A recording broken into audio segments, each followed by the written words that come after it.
How do you say no? How do you say no and know that it's the right thing to do? Well, the way that I say no oftentimes is that I have to. For myself, I have to say no. And the reason that I'm talking about this is because a lot of us are going to be confronted by family members, by friends, whoever it is that's going to ask us for our time. And a lot of the time, they're going to deserve our time. And a lot of the time, as we're growing, we deserve our time. It's not about belittling the other person. It's really just about building ourselves up. My name's Tarab. I make videos about emotional intelligence every day. Spending the time to say no to someone and really having a conscious reason for doing that, that's what's going to separate the exceptional person from the person that is fairly mundane, perhaps lazy, perhaps at the whims of world and society around them. And what I aim to do, what I aim to accomplish is create a bunch of leaders in society, a bunch, maybe thousands, maybe millions of leaders in society that really can say no because they're so driven by a purpose, by a philosophy, by a reason to actually go and spend that time alone.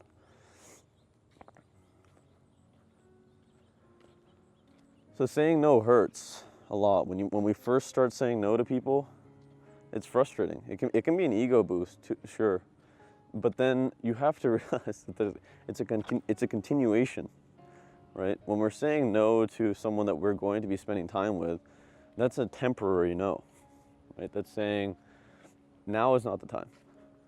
But that means that later on, we have to reconcile why we said no. We have to prove that us saying no actually made a difference. How do you do that? Well, results. Results. And the results are often seen, in my experience, in the way that I act, in the things that I have to say, and also, ideally, in the monetary or social gains that I make through spending that time alone. So I encourage you to go into this head first and to know that spending all of your time with other people probably is not a great way to grow as a human being. Let me repeat that again. Spending all of your time with other people is probably not a great way to grow as a human being. Not some of your time, I'm saying all of your time. And I was victim to this a lot. I thought that by virtue of spending time with people, I would be learning more about human nature, about humanity, about whatever. But I've come to realize that the true growth, the true conception increases when we spend that time alone in isolation studying other things, actually coming up with our own opinions about things. It's not enough to just be agreeing all the time or disagreeing all the time. We need to agree or disagree based on information that we take in externally, like reading books or watching podcasts or experiencing documentaries or traveling, whatever it is, or going on a walk in the woods. That time alone is key. Now, how do you set up your life in a way that saying no actually makes sense? Well, there needs to be a project in mind, really. And what I call them is personal projects. They're things that if you do that thing every day, you will feel better, healthier, happier as a human being. And that can include working out, that can include being fit. Oftentimes you're gonna have to do that alone. It can include becoming more spiritual, maybe meditating, maybe praying, maybe going into the woods, whatever it is, your spiritual practice, doing that. And it can include being more knowledgeable, having a deeper philosophy in life, which comes down to reading, having directed discussions with people that are also thinking about these things. A quote that will directly contrast the things that I'm saying is, a human being cannot grow wise in isolation. That to some degree, we need to have others to bounce our ideas off of in order to strengthen them. For me, a lot of the time, the ideas that I think about, they are recorded into this camera and sent out over the internet. And they kind of stay there.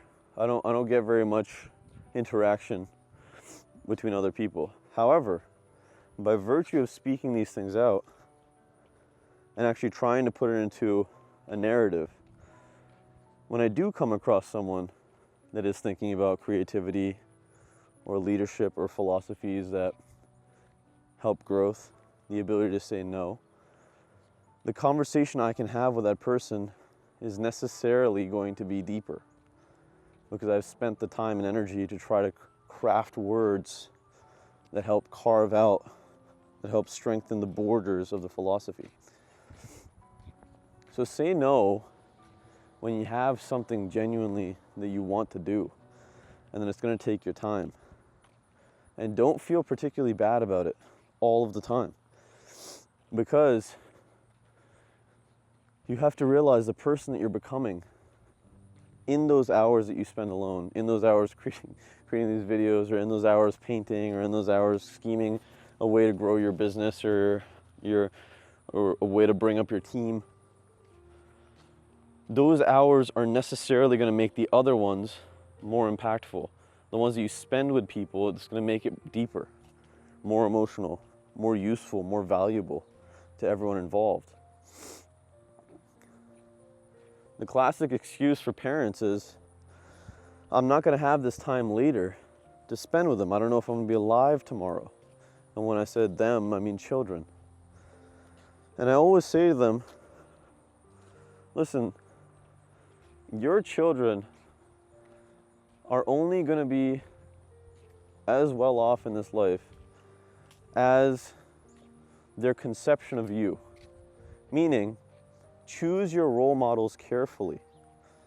And whether or not you know it, and ideally this is the case, your parents are your role models. They're the first role models that we ever really have. And so if our role model is not consistently spending that time alone to improve themselves, then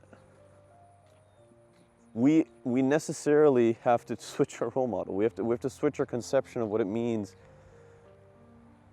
to be human. And so why would you give your child the opportunity, or force your child to switch role models, when you could just spend that extra time alone, build up, and actually continually provide value to them in a changing world? I mean, just think about the amount of technologies that are out there that we have to understand nowadays, that our kids are exposed to, or that people that we mentor are exposed to. Just think about how if we don't understand those things, then we can't even help our kids in the modern world. Think about the necessary philosophies that we have to have in order to accommodate perhaps the changing political scene, the changing economic scene, right? Without reading books, or without going out of our way to understand the philosophies of leaders in the field, when we have that conversation with our kids, we're going to be lost. Or we're not going to have that extra oomph to put into the conversation to make us actually interesting, to be worthy of being friends with to a degree. So I say all these things to you in a very honest, hopefully ploy, to convince you that saying no to your kids or the people that you love is not the worst thing, and that there is a balance to it. Say no when you know that you're going to be spending that time otherwise improving yourself or improving the circumstance for everyone else around you. And remember that saying no now means that later on, the person that you are, the things that you accomplish, better show to the people that you love. because they better understand that you're saying no for a reason. It's just how it goes. If you made it this far in the video, smash that like button, it helps a lot. Throw me a comment. How hard is it for you to say no? Actualize your potential catalyst. This world needs you. Take care of yourself.